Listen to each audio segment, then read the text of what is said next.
The night the woodsman opened his door to four shivering figures, the forest was holding its breath. Snow pressed down on the roof like a warning, the wind clawed at the trees, and the loneliness he had carried for years sat heavy in his chest. He did not know their names.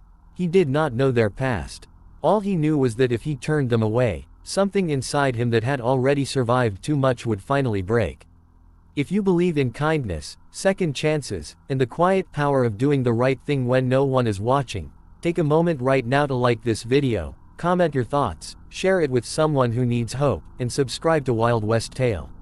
Stories like this live because people like you believe they matter. The woodsman had lived alone for so long that silence had become his only companion.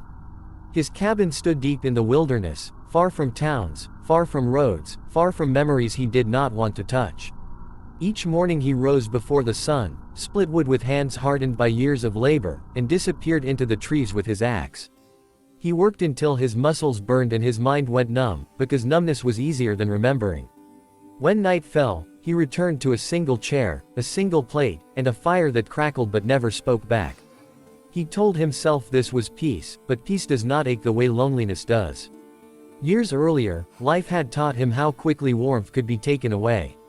A small home once filled with laughter had been reduced to echoes, and grief had driven him into the forest like a wounded animal seeking a place to hide. The woods did not ask questions. The trees did not pity him. They simply stood, steady and silent, and that was enough. Over time, he convinced himself that he did not need people, that solitude was strength, that his heart was safer when it was closed. That belief was tested on the coldest night of the winter. The storm arrived without mercy. Snow fell thick and fast, erasing trails, swallowing sound. The woodsman had just finished securing his cabin when he heard it, faint at first, almost lost to the wind. A sound that did not belong to the forest. Footsteps. Uneven. Desperate. He stood still, listening, his instincts torn between caution and something deeper, something human. When the knock finally came, it was weak, more a plea than a demand. On his doorstep stood a woman wrapped in a thin, worn coat, her face pale with exhaustion. 3 children clung to her, their eyes wide with fear and cold. They were soaked, trembling, barely standing. The woodsman felt panic rise in him, not because they were dangerous, but because they were vulnerable. Letting them in meant responsibility. It meant connection. It meant opening a door he had nailed shut inside himself. For a long moment, the world balanced on that threshold. Then he stepped aside. He did not speak much as he brought them inside. He fed the fire until the cabin glowed with warmth, wrapped the children in blankets that still smelled faintly of cedar, and placed food on the table with hands that felt strangely unsure. The woman watched him carefully, gratitude and disbelief mixing in her tired eyes. She was a widow, worn down not only by grief but by a world that had offered her very little mercy since her husband's death. She had been traveling with her children, chasing rumors of work, of shelter, of anything better than the hunger and fear they had known. The storm had nearly ended them. That night, they slept while the woodsman sat awake by the fire. The cabin felt different, fuller, louder even in its quiet. The sound of breathing, the small movements of sleep, the simple proof of life around him stirred emotions he had buried deep. He told himself it was temporary. Just one night. Just until the storm passed. Morning came, but they did not leave. The storm had destroyed the path forward, and the woman was ill from days of cold and exhaustion. The woodsman told himself it was only practical to let them stay until she recovered. He showed the children how to sit by the fire safely, how to drink warm broth slowly. He chopped extra wood, hunted more carefully, and noticed, to his surprise, that the work felt lighter. The cabin filled with small, ordinary sounds, footsteps, laughter that slipped out when the children forgot to be afraid, the quiet hum of life returning to a place that had been hollow. Still, fear followed him. He feared their eventual departure, and he feared their staying. He feared growing attached to something he could lose again. The widow sensed this distance, but she did not push. She helped where she could, cleaning, mending, bringing order to a space that had known only survival.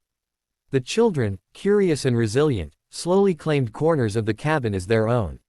A stick became a toy. A window became a source of wonder. They did not see the woodsman as broken. They saw him as safe. As days turned into weeks, the forest changed. Snow melted into streams, light filtered differently through the trees, and something inside the woodsman began to thaw. He found himself watching the children learn, fail, and try again. He found himself listening when the widow spoke of her past, of love lost and strength discovered too late. He found himself laughing, quietly at first, as if afraid the sound might disappear if it grew too loud. Challenges came, as they always do. Food grew scarce. Illness returned in waves. The woodsman struggled with the weight of providing for more than himself, with the constant fear that he was not enough. Old memories resurfaced, reminding him of promises once broken by fate. Some nights, he considered pushing them away for their own good, convincing himself they would be safer elsewhere. But each morning, when he saw the children waiting for him to return from the woods, that resolve weakened. The turning point came when one of the children fell gravely ill. Fever burned, breath came shallow, and the widow's strength nearly failed her. The woodsman carried the child through miles of forest to find medicine, his body pushed beyond exhaustion by something stronger than fear. When he returned and watched life slowly return to that small, fragile frame, he understood a truth he could no longer deny. These people were no longer guests. Their pain was his pain. Their survival mattered to him more than his solitude ever had. From that moment, he stopped pretending. He taught the children what he knew of the woods, not as a survival lesson but as a gift. He listened more than he spoke. He allowed the widow to share the burdens he had carried alone for years. Together, they rebuilt not just the cabin, but a sense of home. It was not perfect. There were arguments, mistakes, and moments of doubt. But there was also warmth, shared meals, and the quiet understanding that none of them had to face the world alone anymore. Seasons passed. The forest bore witness as the children grew stronger, more confident, their laughter echoing through the trees. The widow found peace not in forgetting her past, but in honoring it while building something new. The woodsman discovered that love did not erase loss, but it gave it meaning. He was no longer a man hiding from life. He was part of it again. He never formally decided they were a family. There was no single moment, no grand declaration. It happened in the small things.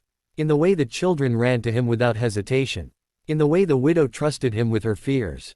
In the way the cabin felt empty when one of them was gone, even for a short time. He had taken them in to save them from the cold, but they had saved him from a lifetime of loneliness. As years went by, travelers who passed through the woods spoke of a warm cabin hidden among the trees, a place where kindness lived quietly and without expectation. They spoke of a man who once lived alone and now stood surrounded by life. Few knew the full story. Fewer still understood the cost and courage it took to open that door on a storm-filled night. Before this story ends, take a moment to comment below what kindness means to you, or share a time when someone changed your life simply by being there. Your words matter, and they might inspire someone who needs hope today. In the end, the woodsman learned a simple truth. Family is not always born. Sometimes, it is found in the moment you choose compassion over fear. Sometimes, it arrives at your door in the middle of a storm, asking for nothing more than a chance to survive. He took them in, believing he was saving strangers. What he gained was a family, and with it, a life that finally felt whole. If this story touched your heart, if it reminded you of the power of kindness and the beauty of unexpected love, please like this video, share it, and let us know in the comments. Subscribe to Wild West Tale to keep stories like this alive, because every act of compassion deserves to be remembered.